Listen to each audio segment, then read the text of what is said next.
اب یہ بعض اوقات ایسا ہوتا ہے کہ ایک کلمہ اللہ کا پیغمبر اپنے لیے خود بیان کرتا ہے. وہ مالک ہے، وہ مالک ہے جو کہے، بادشاہ، حکمران، سلطان، افسر اپنے ملازموں کو، خادموں کو کئی بار گفتگو میں کہتا ہے میرے بھائی بات ایسے نہیں ایسے ہے. بات کرتا ہے کہ نہیں؟ میرے بھائی بات ایسے ہے. میرے بھائیوں خطاب کرتا ہے، میرے بھائیوں میری بات غور سے سنو. ایک بزرگ کہتا ہے اپنے شاگردوں کو، میرے بھائیوں، برادران اسلام، برادران محترم، میرے بھائیوں ایسے بات ہے. اس کے بعد انہی میں سے کھڑا جائے اگلے دن اور اس بزرگ کو کہے بھائی جان، وہ کہے گا تیرے دادیاں جن نام ہے. وہ کہے گا میں تینوں بھائی نظر آنا کیا؟ وہ کہے گا میں تینوں بھائی نظر آنا، میں تیرے دادے جنا. وہ کہے کل آپ نے تو مجھے کہا تھا بھائی ہو، تو میں بھی بیٹھا تھا. اس نے کہا میں بزرگ ہوں، جو چاہوں کہوں میرا حق ہے. تمہیں حق کس نے دیا کہ تم بھی کھڑے ہو کہ بھائی کہو؟ آپ نکتہ سمجھ گئے ہیں نا؟ نکتہ سمجھ گئے. بعض اوقات بعض باتیں حدیث میں آقا علیہ السلام کے کلمات طیبات میں آتی ہیں. یہ سمجھنا چاہیے کہ یہ حضور کا مقام ہے کہنے کا، یا امتی کا بھی حق ہے کہ یہ کہے. دو باتوں میں زمین آسمان کا فرق ہوتا ہے. زمین آسمان کا فرق ہوتا ہے. جیسے مالک اپنے غلام کو بھائی کہہ دے، اس کو عزت دینے کے لیے کہہ سکتا ہے. وہ اگر غلام کو بھائی کہے تو عزت دے رہا ہے، اور غلام مالک کو بھائی کہے تو عزت دے رہا ہے یا گھٹا رہا ہے؟ گھٹا رہا ہے. بس سادہ بات. مالک غلام کو بھائی کہہ سکتا ہے، غلام مالک کو بھائی نہیں کہہ سکتا. پیغمبر امتی کو عزت دینے کے لیے جو چاہے کہے، اور اللہ کی بارگاہ میں اپنی عاجزی کے لیے خود کو جو چاہے کہے. مگر امتی کا حق نہیں کہ ان آیتوں اور حدیثوں کو بنیاد بنا کر پیغمبر کو اس کلمہ کے ساتھ پکارے. نہ، یہ ان کا منصب ہے. جب منصب کی بات آئے، ادب کی بات آئے، تو باپ کا بھی پہنے سے روک دیا کہ باپ بھی نہ کہنا. کیا کہنا؟ ولا کی رسول اللہ. ابا جان نہیں کہہ سکتے. جب بولو کہو یا رسول اللہ، اللہ کے رسول ہے. یہ نہ کہو یا ابی، اے ہمارے باپ، نہ کہو، خبردار. بلکہ کیوں کہو فدا کا ابی، آپ پر میرا باپ قربان ہو. کہاں یہ کہنا حضور کو کہ میرے باپ، اور کہاں یہ کہنا کہ میرے ماں باپ آپ پر قربان ہو. وہاں باپ نہیں کہنا، باپ کو قربان کرنا ہے. ہائے ہائے، سبحان اللہ، سبحان اللہ. جب آپ یہ نقطہ سمجھ گئے، اب یہاں ایک حدیث پاک بیان کرتا ہوں. حدیث ہے کنز الامال میں. سیدنا عمر فاروق رضی اللہ تعالی عنہ نے آقا علیہ السلام کی بارگاہ میں اجازت مانگی عمرہ کرنے کی. کیا؟ اب عمرہ عبادت ہے، نیکی کام، وہ بھی بغیر اجازت کے نہیں کرتے تھے. کعبے کو دیکھنا بھی حضور کی اجازت کے بغیر گوارا نہیں کرتے تھے. عمرہ اللہ کے گھر کا طواف ہے نا، اللہ کے گھر کا طواف ہے. عمرہ کرنے جانا ہے. قرآن کا حکم ہے، من حج البیت او اعتمر فلا جناح. حج کرنا، عمرہ کرنا یہ عبادات میں سے ہے. تو عبادت کرنے، اللہ کے گھر کا طواف کرنے کا بھی ارادہ کرتے تو حضور سے بولیے اجازت مانگ. ادب کا عالم یہ کہ اللہ کے گھر کا طواف بھی حضور کی اجازت کے بغیر نہ کرتے. اس بات کو پایا آپ نے؟ یعنی حضور کی بارگاہ کا ادب، اجازت ادب کی غرض سے لی جاتی، اور اللہ کے گھر کا طواف جب دونوں کو سامنے رکھ کے تولتے تو طواف یہاں نظر آتا، بارگاہ مصطفیٰ کا ادب وہاں نظر آتا. سبحان اللہ، سبحان اللہ. یعنی طواف کرنے کے لیے حضور سے اجازت کو شرط سمجھتے. اجازت اب حضور فرما دیتے نہیں اجازت نہیں ہے تو پھر عمرہ کرنے جاتے جی نہ جاتے. کیا مطلب؟ حضور کی منشا ہے تو عمرہ بھی ہے, منشا نہیں تو عمرہ بھی نہیں. گویا ہر عبادت حضور کی منشا پہ قربان. حدیبیہ کا موقع ہے, حدیبیہ کا سیدنا عثمان غنی رضی اللہ تعالیٰ عنہ کو آقا علیہ السلام نے بھیجا مذاکرات کے لیے. شہر مکہ میں حرم کعبہ میں مذاکرات ہوئے, ڈائیلاگ, مذاکرات, میٹنگ ختم ہو گئی. انہوں نے عمرے کے لیے آنے کی اجازت نہیں دی, واپس جانے لگے. تو کفار و مشرکین قریش مکہ نے کہا کہ بھائی عثمان آپ تو آئے ہوئے ہیں اور یہ ہے 6 ہجری کا واقعہ. گویا ہجرت کیے ہوئے 6 سال گزر گئے تھے. کتنے؟ اور 6 سال کے بعد پہلی مرتبہ سیدنا عثمان غنی حرم کعبہ میں آئے تھے. 6 سال کے بعد آئے ہوں, کعبہ سامنے ہو, اور آقا علیہ الصلوۃ والسلام نے منع بھی نہیں کیا تھا بھائی طواف نہ کرنا, منع کیا تھا؟ بولیے, منع بھی نہیں کیا. مذاکرات کیے, بات ختم ہو گئی. انہوں نے کہا کہ اجازت نہیں, اس سال آپ آئے ہوئے ہیں, آپ طواف کر لیں. آپ طواف, سامنے کعبہ ہے, ادھر آقا علیہ السلام کی منع بھی نہیں ہے, مگر صرف حضور نہیں ہے. 6 سال بعد آئے ہیں مگر وہ کعبے کو کعبہ بنانے والا ساتھ نہیں ہے, جس نے اسے کعبہ بنایا تھا اپنے چہرہ پھیر کر, وہ ذات نہیں, آقا کی ذات نہیں. سین کعبہ میں کھڑے ہیں. انہوں نے کہا آپ طواف کر لیں. آپ نے فرمایا تم نے ہمارے ایمان کو آج تک اور عقیدے کو سمجھا ہی نہیں, تمہیں آج تک یہ بھی سمجھ نہیں آئی کہ ہماری نسبت حضور سے ہے کیا. فرمایا خدا کی قسم واللہ لا اطوف بہی حتی یطوف بہی رسول اللہ, خدا کی قسم اللہ کا گھر ہے, کعبہ ہے, میری آنکھوں کے سامنے ہے, مگر فرمایا اسی اللہ کی قسم جس کا کعبہ ہے, اس گھر کا طواف نہیں کروں گا جب تک یار ساتھ نہ ہو. اب یہ حکم کہیں قرآن حدیث میں ہے؟ بولیے ہے؟ اگر آقا علیہ السلام ساتھ نہ ہو تو طواف کرنا جائز نہیں. کہیں حکم ہے؟ شریعت میں کوئی حکم نہیں, کوئی منع نہیں, نہ مطلقاً منع ہے تعلیمات اسلام میں, نہ آقا علیہ الصلوۃ والسلام نے منع کر کے بھیجا تھا. پابندی ہے ہی نہیں, اجازت ہے. سین کعبہ میں کھڑے ہیں, 6 سال کی اداسی ہے, مشرکین کہہ رہے ہیں, دعوت دے رہے ہیں طواف کر لو, اور انکار کر رہے ہیں. کیا کر رہے ہیں؟ میں طواف نہیں کرتا, انکار کر رہا. کیوں نہیں کرتے؟ میرے محبوب ساتھ میں. طواف کیے بغیر چلے گئے, صحن کعبہ میں ہو کر اللہ کے گھر کا طواف نہیں. تو مدار کس چیز پر تھا؟ عمل کا, طاعت کا, عبادت کا, عقیدے کا.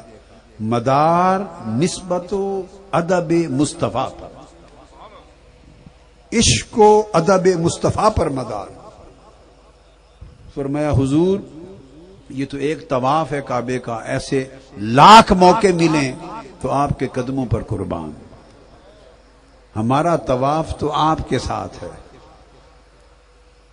اب اگر یہاں تھوڑا میں اپنے ذوق کا جملہ بولوں تو جب حضور کے ساتھ نہیں تھے تو طواف جو نہیں کیا, طواف تو حضور کے ساتھ طواف کرتے تھے, تو وہ طواف کعبے کا ہوتا تھا یا مصطفیٰ کا ہوتا تھا؟ ہائے دیکھنے کو کعبے کا طواف ہوتا تھا, مگر نگاہیں یار کا مکھڑا ہر چکر میں تکتی رہتی تھی, حضور کیسے چل رہے. تو ان کا مدار عشق و ادب مصطفیٰ پر تھا, ان کے ایمان اور عقیدے کا انحصار. تو کہیں حکم لکھا تھا کہ ایسا نہیں کرنا, تو بغیر لکھے سن لیں جو ادب ہے. کیا ادب؟ وہ لکھی پڑھی دلیلوں کی ضرورت ادب کو نہیں ہوتی، اور محبت کو بھی لکھی پڑھی دلیلوں کی ضرورت نہیں ہوتی. محبت خود اپنی دلیل آپ ہے، ادب خود اپنی دلیل آپ ہے. اس لیے کوئی پوچھے کہ مل جل کے ایسے نعتیں ترنم سے کیوں پڑھتے ہو؟ محبت سے پڑھتے ہیں. دلیل کیا ہے؟ محبت خود دلیل ہے. اس سے ذوق پیدا ہوتا ہے. بس یہ دلیل ہے، بس یہ دلیل ہے. اب کوئی اس سے آگے کی دلیلوں والے آئیں گے تو اسے 1000 دلیلیں کھول کے دکھا دیں گے، وہ الگ بات ہے. ان دلیلوں کی بھی کمی نہیں ہے، مگر آپ کے لیے ایک ہی دلیل ہے. آپ کو سب دلیلیں مٹا کر دلیل ہوتی ہے وہم. پنجابی میں کیا بولتے ہیں؟ بڑی دلیلاں آندیاں نے جی. میں نے حکیم طبیب کے پاس جاتے ہیں نا جی، بڑی دلیلاں آندیاں نے. کیا؟ یوسوس فی صدور الناس. یہ جو توہمات آتے ہیں نا، طرح طرح کے خیال، اس کو دلیل کہتے ہیں. آپ کو درس کیا ہے؟ ساری دلیلیں مٹا دو، عشق مصطفیٰ والی ایک دلیل تھام لو، بس. باقی سب دلیلیں مٹا دو. عشق مصطفیٰ کے مقابلے میں سب دلیلیں توہمات ہیں، اور پختہ دلیل ایک محبت والی. محبت اپنی دلیل خود ہے. بولیے اپنی دلیل. جب عثمان غنی نے کعبہ کا طواف چھوڑ دیا، کس دلیل کے تحت چھوڑا؟ ہے کوئی لکھی ہوئی دلیل؟ نہیں، ان لکھی دلیل سے چھوڑ دیا. کیا؟ بولیے. ان لکھی دلیل کسی کتاب میں نہیں کہ حضور ساتھ نہ ہو تو طواف نہیں ہوتا. ان لکھی دلیل سے طواف چھوڑ دیا. آقا علیہ السلام حجامت بنواتے، گیسوئے پاک کٹواتے تو صحابہ کرام، صحیح بخاری میں ہے، حضرت ابو ہریرہ رضی اللہ تعالیٰ عنہ روایت کرتے ہیں کہ جب حجامت کرواتے تو آقا فرمایا صحابہ کرام کانو یطوفون بہی، کہ وہ اس حلاق کا جو بال کاٹتا تھا اس کے ارد گرد اس طرح دائرہ بنا کے گھومتے تھے جیسے لوگ کعبے کا طواف کرتے ہیں، اور ایک ایک منہ مبارک لینے کے لیے دائرہ بناتے، نیچے نہ گرنے دیتے، اور منہ مبارک لے کے سنبھال کے رکھتے. یہ کسی جگہ دلیل میں آیا ہے؟ قرآن میں، حدیث میں حضور نے فرمایا میرے بال سنبھال کے رکھا کرو، کہیں حکم دیا ہے؟ ان لکھی دلیل تھی. کیا تھی؟ عشق خود اپنی دلیل آپ ہوتا ہے. وہ خود سکھاتا ہے عاشق کو کیا کرنا ہے اور کیا نہیں کرنا.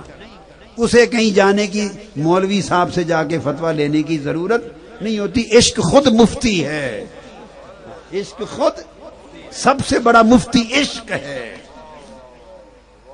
عشق اول، عشق آخر، عشق کل، عشق شاخ ہو، عشق نخل ہو، عشق گل. عشق خود مفتی. آقا علیہ السلام، یہ بھی صحیح بخاری میں ہے، صحیح بخاری مسلم میں متفق علیہ حدیث. آقا علیہ السلام نے حدیبیہ میں لعاب دہن مبارک پھینکا، صحابہ کرام اٹھا کے لعاب دہن مبارک ہاتھوں پہ اور چہروں پر ملتے تھے. وضو کرتے، اس کے وضو کے قطرے زمین پر گرانے کی بجائے اٹھا کر ہاتھوں، چہروں، سینوں پر ملتے. اور جس کو وضو کے قطرے پانی نہ ملتا یا لعاب دہن آقا علیہ السلام کی منہ مبارک کا نہ ملتا، وہ دوسرے کے ہاتھوں سے ہتھیلیاں رگڑ کر اس تری کو منہ اور سینوں پہ مل لیتا. اور 1400 صحابہ یہ عمل کرنے والے تھے. کتنے؟ حدیبیہ کے موقع پر 1500 صحابہ، ان کا اجماع ہوا. 1500 صحابہ کا اجماع عملی اجماع ہوا کہ لعاب دہن پاک کو اٹھا کر چہرے پہ ملنا، وضو کے مبارک قطرات کو چہرے پر ملنا، آقا کی حجامت کے بالوں کو اٹھا پر ملنا، نگاہیں جھکا کے بیٹھا رہنا، سروں کو نہ ہلانا، آوازوں کو اونچا نہ کرنا، نگاہ اوپر نہ کرنا، ادب میں فنا ہو جانا. یہ 1400 صحابہ کا عملی اجماع. ٹھیک ہے. اور کن کے سامنے ہو رہا تھا؟ خود حضور علیہ الصلوۃ والسلام کے سامنے. جب سامنے ہو رہا تھا پہلے اجماع تھا، جب حضور کے سامنے ہوا تو سنت ہو گئی، سنت تقریری ہو گئی، سنت ہو گئی. حضور نے منع نہیں فرمایا. منع جب منع نہیں فرمایا تو اس کے بعد شریعت میں سنت ہو گئی. جب منع نہیں فرمایا تو اس کے بعد یہ عمل شریعت میں سنت بن گیا. مگر اس سے پہلے جب صحابہ از خود یہ کر رہے تھے اس وقت کیا تھا؟ دلیل عشق تھی. اس وقت ان لکھی دلیل تھی. سنت تو بعد میں بنی.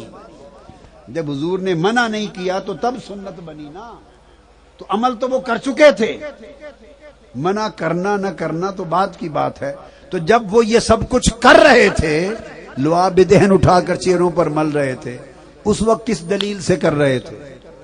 بولیے، اونچا کہیے. دلیل عشق سے. دلیل عشق سے کر رہے تھے. تو عشق سب سے بڑی دلیل ہے. عشق سب سے بڑی دلیل عشق سے کر رہے تھے. اس کو حضور نے جب منع نہ فرمایا تو دلیل عشق تھی، وہ سنت ہو گئی، وہ دلیل سنت بن گئی. تو میں یہ عرض کر رہا تھا، صحابہ کرام حضرت عبداللہ بن عمر رضی اللہ تعالیٰ عنہ راستے پوچھتے تھے کہ حضور علیہ السلام کن کن راستوں سے گزرے اور حج پر گئے اور آئے. تو وہ راستے پوچھ کر کہاں کہاں نماز پڑھی، کہاں کہاں بیٹھے، کہاں کہاں مصلی بچھایا، ان جگہوں پر جا کر وہ نفل پڑھتے، ماتھے ٹیکتے اور زمینوں پر ہاتھ ملتے تھے. جہاں بیٹھتے ان جگہوں پر ممبروں پر ہاتھ مل مل کے چہروں پر ملتے. یہ کس دلیل سے کرتے تھے؟ بخاری مسلم سیاستہ بھری پڑی ہے یہ حدیث. کس دلیل سے؟ دلیل عشق سے. صحابہ کرام کا معمول تھا. یہ بھی صحیح بخاری میں ہے اور صحیح مسلم میں ہے اور ترمذی میں ہے. ابواب قائم ہے. ہاتھ اور پاؤں چومنے کے باب امام بخاری نے قائم کیے. الادب المفرد نے امام بخاری نے قائم کیا. صحیح مسلم میں قائم کیا. صحابہ کرام آقا کی بارگاہ میں آتے، صحابہ کرام سواریاں کھڑی کرتے تو صرف ہاتھ نہیں چومتے، گر کر آقا علیہ السلام کے قدم مبارک چومتے تھے. یہ صحابہ کرام کا معمول تھا. حضور کے قدموں کو بوسہ دیتے. کس دلیل سے دیتے تھے؟ کہیں حکم تھا لکھا ہوا؟ جی، یہ قدموں پہ کون گراتا تھا؟ عشق گراتا تھا. عشق اور ادب گراتا تھا. قدم مبارک کون چومناتا تھا؟ عشق اور ادب. اور حضور نے منع نہیں فرمایا. منع یہ تو تھے صحابہ کرام. یہ اب بخاری مسلم میں سیاستہ اور بخاری مسلم میں حدیث ہے. ایک حدیث پاک میں ہے کہ یہودی آئے آقا علیہ السلام کی بارگاہ میں. کون آئے؟ یہودیوں کا وفد. سواریاں باندھی اور یہودیوں نے آ کے حضور کے قدم چومے. ارے آج کل کے تو بہت سارے مولویوں سے اس وقت کے یہودیوں کے ایمان اچھے تھے، عقیدے تھے، جو حضور کے قدمین چومتے تھے. سبحان اللہ. آقا کے قدم شریف چومے. حدیث پاک ہے. بھئی میں کوئی اپنے پاس سے تو باتیں حدیثیں تو نہیں نہ گھڑ سکتا. بولیے، شرح تو کر سکتا ہوں، اپنی تشریح کر سکتا ہوں، سب کچھ، مگر حدیثیں تو کوئی نہیں گھڑ سکتا. یہ تو میں تو آپ کو بخاری مسلم کی حدیث بتا رہا ہوں. یہود چومتے تھے آقا کے قدمین شریف. یہ کسی نے ایک سوال پوچھ لیا کہ حضور نے فرمایا حسین کا ابو ہوں، جبکہ امام حسین بالغ مرد ہیں. تو یہ بات سمجھ لیں، حدیث میں حضور نے نہیں فرمایا حسین کا ابو ہوں، فرمایا حسین میرا بیٹا ہے. اور آپ نے فرمایا کہ فاطمہ کا نسب مجھ سے چلا ہے. فاطمہ کا نسب نہ سے چلا تاکہ آل رسول قیامت میں قائم ہو حسن اور حسین کو. تو حضور نے ان کو شرف عطا کیا، اپنا بیٹا قرار دیا، اپنا بیٹا قرار دیا. تو میں یہ عرض کر رہا تھا کہ مگر وہ بھی جب آقا کی بارگاہ میں جاتے تو وہ بھی حضور کو یا رسول اللہ کہہ کے پکارتے تھے. وہ بھی یا رسول اللہ کہہ کے بلاتے تھے صلی اللہ علیہ وآلہ وسلم. تو میں یہ عرض کر رہا تھا، حضور صلی اللہ علیہ وآلہ وسلم بات یہ سنا رہا تھا کہ سیدنا فاروق اعظم رضی اللہ تعالیٰ عنہ نے اجازت مانگی یا رسول اللہ صلی اللہ علیہ وسلم میں عمرہ کرنا چاہتا ہوں. آپ نے اجازت عطا فرما دی. کنز الامال میں حدیث فرمایا اجازت ہے عمرہ کرو. اور ساتھ اب میں وہ بات کہہ رہا تھا وہ مالک ہیں, وہ مالک ہیں امت کو, امتی کو, غلام کو جو چاہیں کہہ دیں. جب اجازت دی تو فرمایا عمر جب عمرہ کرو تو فرمایا اے بھائی, کیا فرمایا اے میرے بھائی, عمر کو کہا اے بھائی دعا میں ہمیں بھی یاد رکھنا, دعا میں ہمیں بھی یاد رکھنا.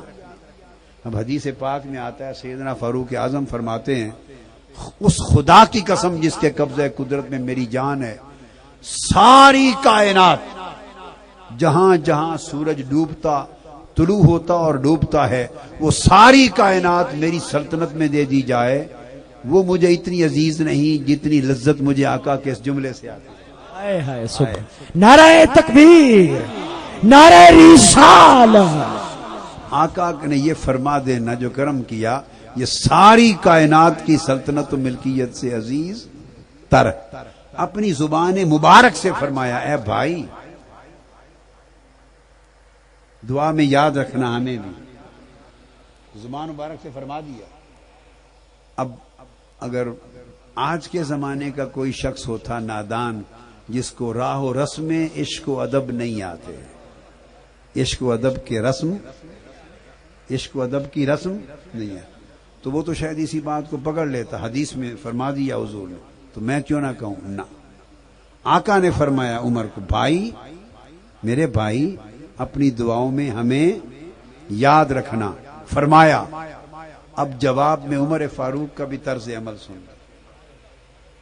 اب دوسری حدیث امام حاکم نے مستدرک میں روایت کی, سعید بن مسیب رضی اللہ تعالیٰ عنہ راوی فرماتے ہیں جب سیدنا فاروق اعظم خلیفہ ہوئے, خلیفۃ المسلمین, ممبر پہ بیٹھے خطبہ ارشاد فرمایا تو ممبر پہ خطبے میں لوگوں سے کہا لوگو تم مجھ میں سختی, شدت اور غلظہ, بڑی میری طبیعت میں بڑی سختی دیکھتے ہو اور ڈرتے ہو کہ میں بڑا سخت طبیعت ہوں اس لیے ذرا گھبراتے ہو, تو آج تمہیں راز بتا دوں کہ میں سخت کیوں ہوں,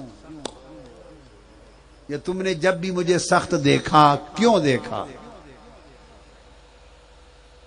تم نے جب بھی مجھے سخت دیکھا کیوں دیکھا. تو فرماتے ہیں آپ کو معلوم ہے کہ میں نے ساری عمر آقا علیہ السلام کی بارگاہ میں گزاری,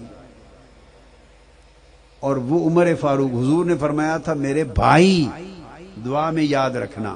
اب سیدنا فاروق اعظم ممبر پہ بیٹھ کے لوگوں کو بتا رہے ہیں سخت اس لیے ہوں کہ کنت مع رسول اللہ صلی اللہ علیہ وآلہ وسلم وکنت عبدہ وخادم.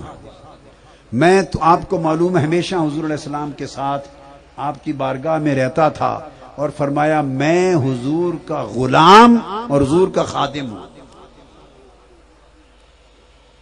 حضور زبان مبارک سے فرمائیں بھائی, وہ جواب میں کہے میں حضور کا غلام ہوں, عبد ہوں. کیا لفظ بولا, عبد ہوں وخادم ہوں, میں حضور کا عبد ہوں, حضور کا غلام ہوں, اور مجازی معنی میں حضور کا بندہ ہوں. ہائے ہائے, مجاز عشق میں حضور کا بندہ ہوں, حضور کا بندہ ہوں یعنی غلام ہوں. معنی کیا ہے بندہ کا, غلام. دوسرا معنی بندگی اور عبادت کا نہیں, معاذ اللہ, وہ نہیں. تو میں حضور کا غلام ہوں, عبد ہوں, عبد غلام کو کہتے ہیں. وہ خادم ہوں, اور خادم. اور اللہ نے حضور کو وَكَانَ بِالْمُؤْمِنِينَ رَحِيمًا, اور اللہ نے حضور کو سراسر رحمت بنایا تھا. لوگ حضور کے عشق محبت اور ادب میں حضور پہ حملہ آور ہوتے تھے چھونے کے لیے. کوئی کپڑے کو ہاتھ لگا رہا ہے, کوئی زلفوں کو چھونا چاہتا ہے, کوئی قدم شریف چھونا چاہتا ہے, کوئی دست مبارک کو بوسہ دینا چاہتا ہے, کوئی قدمین پہ گر کے بوسہ دینا چاہتا ہے, کوئی حضور کی کملی کو ہاتھ لگانا چاہتا ہے. ارد گرد لوگوں کا ہجوم چاہتا تھا کہ آقا کو مس کرے, کملی کو مس کرے, بوسہ دے. حضور پر ہجوم چڑھ ملتا تھا، اور اللہ نے حضور کو رحیم اور کریم بنایا تھا. وہ کسی کو منع کرنے والے نہیں تھے، وہ کسی کو روکتے نہ تھے. اور میں حضور کا گارڈ تھا، میں حضور کا نوکر تھا، خادم تھا، غلام تھا. میری ڈیوٹی گارڈ کی تھی، حضور کی ڈیوٹی رحیم کی تھی. وہ روکتے نہ تھے، روکنا میرا کام.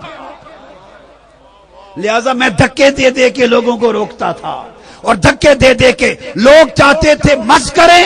لوگوں کا شوق تھا حضور کو چھونا، مجھے کسی سے غرض نہیں، میرا شوق تھا حضور کو بچانا.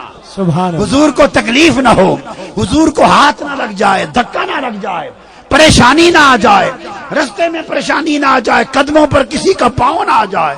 سو میں حضور کا غلام ہو کر ڈیوٹی دار تھا، میں دھکے دے دے کر حضور کا رستہ بچاتا تھا. سبحان اللہ. تو اس لیے میں پھر کسی کو مارتا بھی تھا، کسی کو بھگاتا بھی تھا، مکہ بھی لگتا تھا، دھکا بھی لگتا تھا. وہ سارا کچھ ادب مصطفیٰ میں تھا. لوگوں میں خود سخت نہیں ہوں، حضور کے ادب نے سخت بنا رکھا. سبحان اللہ. نعرہ تکبیر، نعرہ رسالت، نعرہ رسالت، نعرہ حیدری. تو میں یہ عرض کر رہا تھا تو سیدنا فاروق اعظم نے عرض کیا کہ میں حضور کا عبد تھا، غلام تھا، خادم تھا، اور حضور کو لوگوں کے ہجوم سے بچانے کی ڈیوٹی پر رہتا تھا. اس لیے تم سے سختیاں کرتا تھا، اونچا بولتا تھا، دھکے دیتا تھا. تو تم نے وہی میری زندگی کا سارا نقشہ دیکھ کر سمجھ لیا کہ میں سخت مزاج ہوں. اب مجھ سے جب ملو گے تو بڑا نرم پاؤ گے. تو آپ نے فرق دیکھا کہ آقا علیہ السلام نے بھائی کا لفظ بولا، مگر وہ اس پریولیج کو استعمال. اور رشتے میں کیا ہیں؟ رشتے میں سسر ہیں، رشتے میں سسر ہیں. سسر کو آپ کیا بولتے ہیں اپنی زبان میں؟ باپ کی طرح ہوتا ہے نا، فادر ان لا ہوتا ہے. کیا ہوتا ہے؟ فادر ان لا. رشتے میں ابو بکر و عمر سسر ہیں. کبھی انہوں نے آقا کی طرف اپنے اس رشتے کے تناسب سے بھی دیکھا؟ ہائے ہائے ہائے. کبھی اس خیال سے دیکھا کہ ہم رشتے میں یہ ہیں؟ نہیں، وہ تو ہر وقت حضور کے غلام بنے رہے. ارے جنہیں یہ رشتہ ہے وہ غلامی سے اوپر کا نہیں سوچتے. کتنے بدبخت ہیں جن کا رشتہ ہی کوئی نہیں، وہ بھائی اور برابری کی باتیں سوچیں. کتنی بڑی بدبختی ہو. مگر وہ اس پریولیج کو استعمال. اور رشتے میں کیا ہیں؟ رشتے میں سسر ہیں، باپ کی طرح ہوتا ہے نا، فادر ان لا ہوتا ہے. کیا ہوتا ہے؟ فادر ان لا. رشتے میں ابو بکر و عمر سسر ہیں. کبھی انہوں نے آقا کی طرف اپنے اس رشتے کے تناسب سے بھی دیکھا؟ ہائے ہائے ہائے. کبھی اس خیال سے دیکھا کہ ہم رشتے میں یہ ہیں؟ نہیں، وہ تو ہر وقت حضور کے غلام بنے رہے. ارے جنہیں یہ رشتہ ہے وہ غلامی سے اوپر کا نہیں سوچتے. کتنے بدبخت ہیں جن کا رشتہ ہی کوئی نہیں، وہ بھائی اور برابری کی باتیں سوچیں. کتنی بڑی بدبختی ہو رہی. ہمیشہ آقا علیہ السلام کی بارگاہ میں اپنے آپ کو ادب کے ساتھ رکھا کرو، اور ادب میں اپنے آپ کو فنا رکھا کرو، اور عشق میں فنا رکھا کرو. اس سے ایمان کی بقا ہے.